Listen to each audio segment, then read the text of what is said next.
explained how he became Kirby McCauley's client, and I think it'd be interesting to compare with how you became Kirby McCauley's client. In my case, Kirby read, I don't know where, the events at Porth Farm. Kirby at the time was selling insurance, I believe, or maybe selling Sears furniture or something, but he was living in a basement apartment in St. Paul, and he wrote me, and he, out of the blue, and said, I'm a young agent just starting out, but I wonder if you have an agent, if you'd like one, and among my clients, he mentioned Carl Jacoby and Frank Belknap Long. Oh my! Which, that was sort of a thrill. He may have mentioned Ramsey, I'm not sure. So of course, I couldn't refuse that offer. And then he came to New York, and that's where we met. Mm-hmm. And is he the one who pulled your novel, The Ceremonies, out of you? Because one of the things you've said, I hate to use people's words against them, but once they're said under oath, they're sort of out there in the world. You basically said that you'd written with very little without arm twisting or guilt tripping or ego stroking. Is that something that Kirby was good at? Was he excellent at causing things to be by using those tools? I think in those days, I didn't really need that much coaxing. Okay. All right. I think in those days I was much more eager and ambitious. I mean, it was Kirby who said, I'll bet I could sell a novel based on the events at Porth Farm if you wanted to try to write it, which had never occurred to me. And you thought you were done with that story. Well, that's it, exactly. So Kirby deserves the credit for that as well. So he's responsible for it. The Ceremonies, yes. Yeah. Well, both your first short story that was published and your novel that was published met with a tremendous amount of critical success. I mean, for the first one out of the bat. I mean, the first story gets nominated for the World Fantasy Award. The first novel, Stephen King called it the best horror novel since Peter Straub's Ghost Story. Yeah. He raved about it. The two of them was all of this a surprise to you, or what did you expect when it went into the world? Yeah, it was kind of a surprise.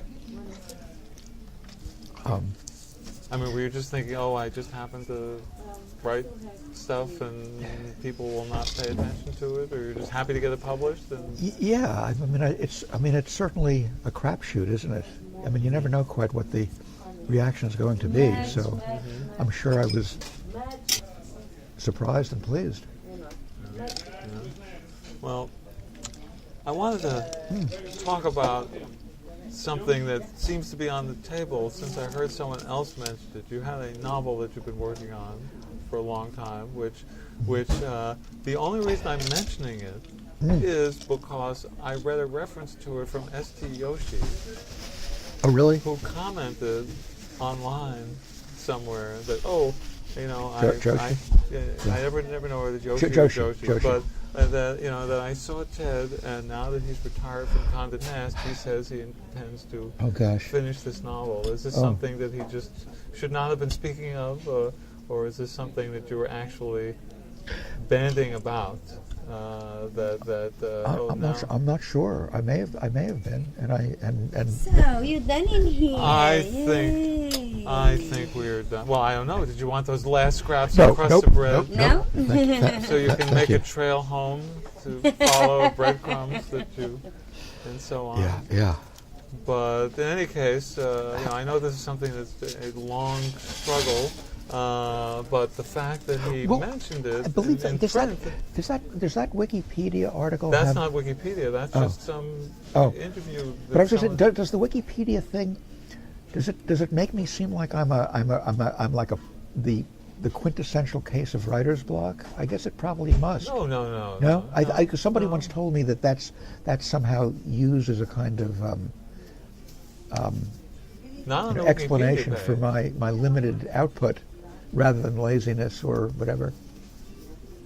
No, it's just a long-awaited novel that people are waiting for. I don't think it casts it as anything pathological, if that's what you're wondering about. But I didn't know. Is what he said a true thing that you? It's really. I would like to. Beautiful. My goodness, look at that.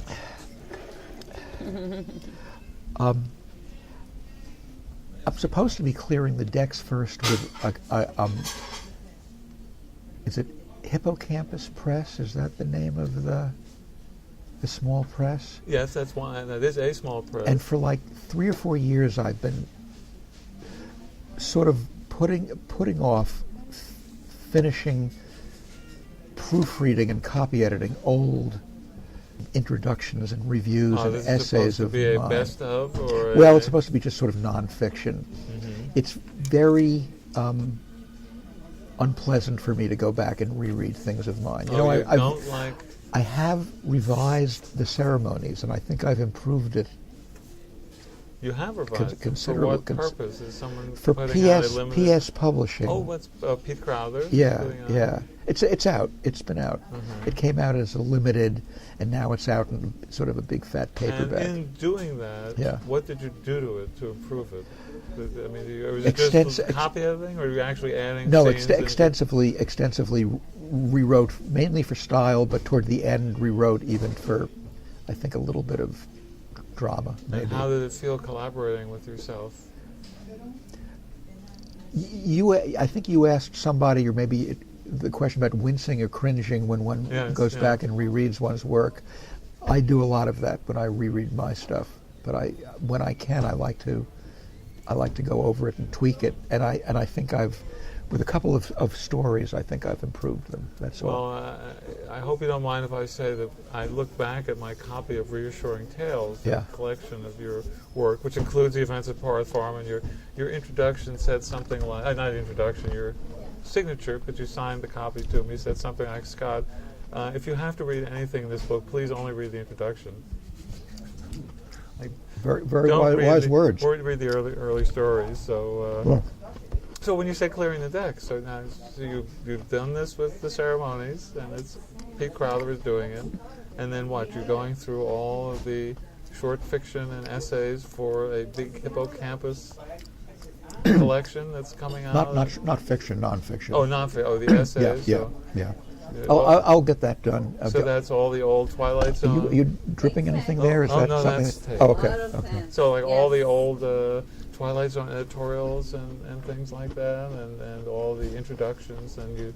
It's funny. I think I want to look at a couple of those. That's all. Well, that includes. Because didn't you write a long essay about Ramsey Campbell, whose name has come up several times during this? Yeah. Right. I think I was the first person to write a sort of a critical essay, as it were, about him. Right? I think I was. I believe so. Yeah. And it's funny, the way we say critical essay, the word critical means so many things. Right, it was an essay. How about an appreciative essay? Yes, it was an uncritical, critical essay. A celebratory essay. Yes. So will that be included as well? Yeah. So when you say clearing the decks, is... Oh, yeah. I'll do more. Yeah. But I mean, he was not telling stories out of school. No. He mentioned this, so it's not that something that you don't wish to be known now that life is all free of care, and you're not having to sit there in the Condé Nast. Oh, right. Life is free of care. Life is wonderful. Should we divide them or what? Well, I would want to be the one. We have cookies who've been placed before us. I would not want to be the one to take the thumbprint one. We can. Is there a thumbprint? Well, that's what it's called, isn't it? The kind of cookie that has a blotch of. I think of it. Well, by the way, I'm certainly not going to. I'm not going to eat that now. No, grab the other. Now it has there. your thumbprint. No, the other part of it. So there we go. It's just like it's almost like a wishbone, but I got the bigger piece of cookie. So you did. I don't know what that means. Well, you're a bigger guy. Well, I'm glad to know that someday in my lifetime I will get to read more, because I love reading your stuff, Ted. Even though you may wince to reread it, we do not. I use the worldly when I speak of myself reading these things. like a man with a tapeworm. Yes, Right. that's right.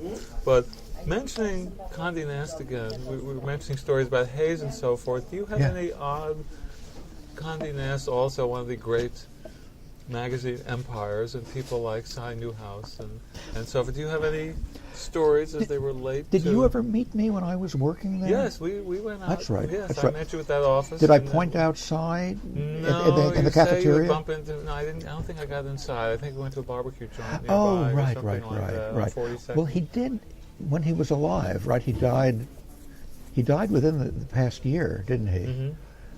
I mean, he was a rumpled little man who showed up most days in the cafeteria. I would have pointed him out to you. Mm-hmm. Unprepossessing little man, little billionaire. Right. So no. Well, it was great fun working there, but that's I sort of despised the magazine, but liked all the people. Mm-hmm. Very funny, smart, Any other bumps into editors along the way? I mean, you had some. Anna Wintour would have been wandering around, one saw her, but that was about it. But that was you dared not approach her. Yes, Right. Well, to go backwards in terms of other personalities. Yeah. I mean, I know you who show up on people's doorsteps to shake their hands and so forth. I don't think I would do that again. No. Well. However, there are times when you went more invited. I know you have a deep sense of love of the history of the field. Mm-hmm. And you once spent an afternoon with Robert Aikman. Mm-hmm. Anything you can share about some of the people with whom you encountered over that the little years? memoir is in a slightly expanded version, is coming out, I think, from Centipede Press in an Aikman volume sometime, I hope in the not too distant future. About the afternoon that Kathy Murray and I spent talking with him. What pulls you to these things? And that, by the way, that was a meeting arranged by Kirby once again, because Aikman was Kirby's client. So when I was going to London, Kirby sort of set up a meeting. Although, as I explained in the little essay, I knew that Aikman did not want to meet some guy from some American, a strange American. Oh, so he was not like John Updike. Thank you. No. This is me. This is the inducement. This is the. I usually don't let people pay for me, but I thank you. I waited until Kathy joined me because I knew that Aikman would not want to meet a guy showing up to talk with him. Whereas with Kathy, who was a sort of an attractive young woman, I think it was pleasant for Aikman. Mm-hmm. Made a big difference. Mm-hmm. So it's. Well, how about the other greats of the field? Did you meet Bob Bloch and folks like that? Yes, and I'm thinking Joseph Payne Brennan, things like that. Frank Long a number of times, but you could.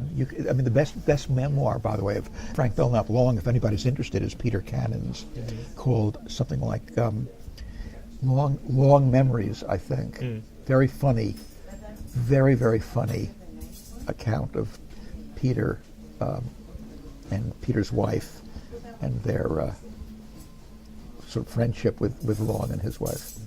How are we doing on time? Oh, fine time. We're done. Well, the dessert is here. We've eaten our little cookies, and we're going to be winding it up as well. But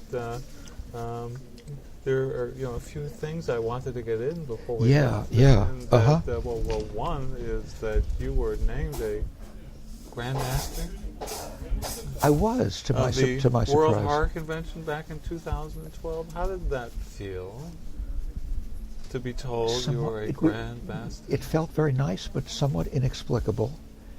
And you'll accuse me of false modesty, but I thought, gosh, they must have been dipping pretty low in the barrel to get to me.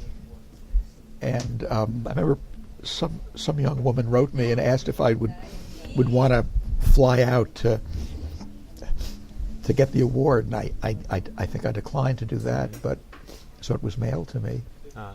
That's about my only connection with that.